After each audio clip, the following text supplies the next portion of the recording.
The Man Who Walked Between the Towers by Mordicai Gerstein. Once there were two towers side by side.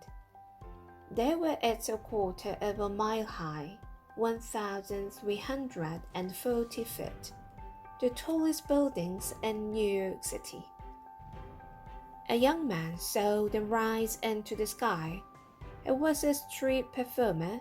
He rode a unicycle. He juggled balls and fiery torches. But most of all, he loved to walk and dance on a rope he tied between two trees.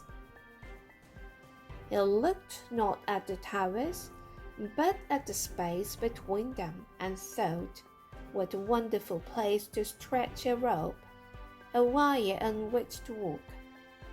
Once the idea came to him, he knew he had to do it. If he saw three balls, he had to juggle. If he saw two towers, he had to walk. That's how he was. Hadn't he danced on a wire between the steeples of Notre Dame Cathedral above his amazed home city, Paris?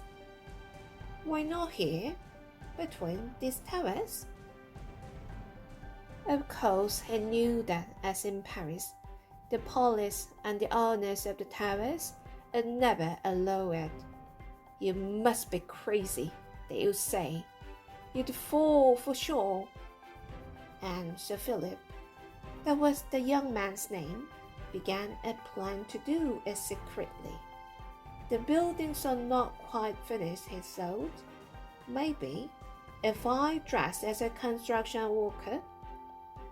Early on an August evening, he and a friend entered the South Tower.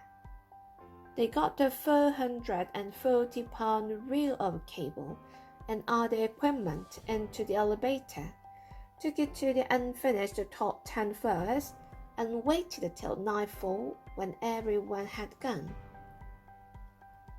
Then they carried everything up 180 stairs to the roof.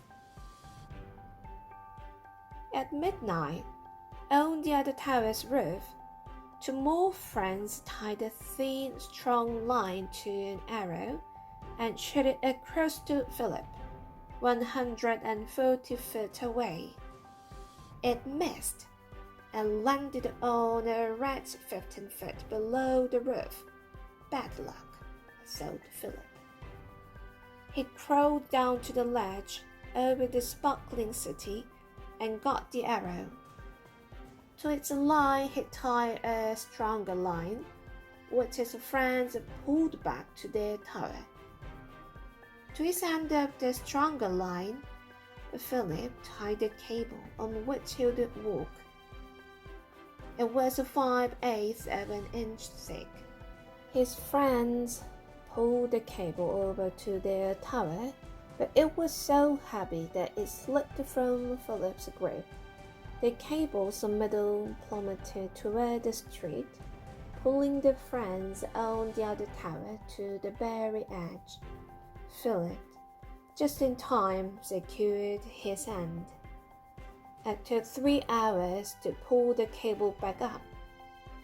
Frantically, as the stars faded, they tightened it between the towers. It was past dawn before they were ready. Philip put on his black shirt and tights. He picked up his 28-foot balancing pole. All his life he had walked to be here, to do this.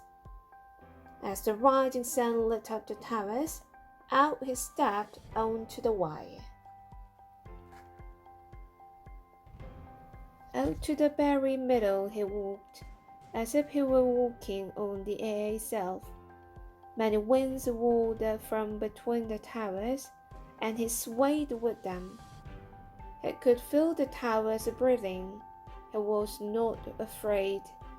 He felt alone and happy and absolutely free.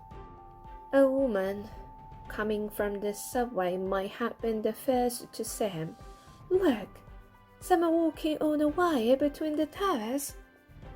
Everyone stopped and looked up. They gasped and stared. It was astonishing. It was terrifying and beautiful. A quarter of a mile up in the sky, someone was dancing. Police saw it too. Officers rushed to the roofs of the towers. "You're under arrest!" they shouted through bullhorns. Philip turned and walked the other way. "Who'd come and get him?" For almost an hour, back and forth, he walked, danced, ran, and knelt in a solid upon the wire. He even lay down to rest. The city and harbor spread beneath him. The sky surrounded him. The seagulls flew under and over. As long as he stayed on the wire, he was free. When he felt completely satisfied, he walked back to the roof and held out his wrist for the handcuffs. They brought him to court. The judge sentenced him to perform in the park for the children of the city. This he did happily, though during his performance some boys playing on his wire jerked it, and Philip fell bad coat himself. Now the towers are gone. But in memory, as if imprinted on the sky, the towers are still there, and part of that memory is the joyful morning against the Sabbath 1974, when Philip walked between them and the air. The end. Thank you for listening. Bye bye.